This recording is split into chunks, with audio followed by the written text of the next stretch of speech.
કુકાવા વડિયા તાલુકાના કોલડા ગામે ભાદરવા સુદ પૂનમને બુધવારે કોલવા ભગતના મંદિરે 52 ગજની ધજા ચડાવીને ભવ્ય ઉજવણી કરવામાં આવી। 52 ગજની ધજાના કોલડા ગામના યજમાન હસમુખભાઈ વાલજીભાઈ સોરઠિયા દ્વારા 52 ગજની ધજા ચડાવવામાં આવી હતી।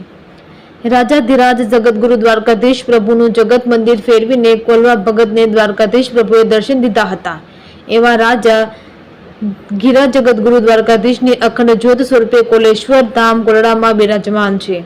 એમાં કોલવા યુવક મંડળ તેમજ કોલડા ટ્રસ્ટ દ્વારા સંત શ્રી કોલવા ભગતના મંદિરે દર પૂનમે 52 ગજની ધજા ચડાવવામાં આવે છે। તેમજ નાના બાળકોને બટુક ભોજન પણ કરાવવામાં આવે છે।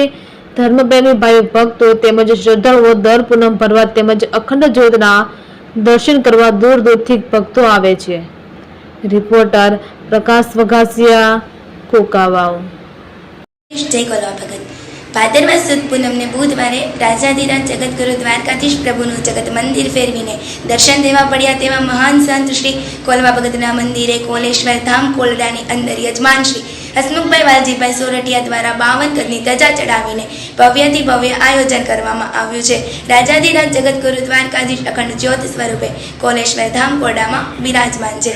તેમાં શ્રી કોલવા યુવક મંડળ કોલડા ટ્રસ્ટ દ્વારા સંત શ્રી કોલવા ભગતના મંદિરે દર પૂનમે 52 ગજની ધજા ચડાવવામાં આવે છે તથા નાના બાળકોને બટુક ભોજન કરાવવામાં આવે છે। ધર્મપ્રેમી ભાવિક ભક્તો તેમજ શ્રદ્ધાળુઓ દર પૂનમ ભરવા તેમજ અખંડ જ્યોતના દર્શન કરવા દૂર દૂરથી ભક્તો આવે છે। જય દ્વારકાધીશ, જય કોલવા ભગત।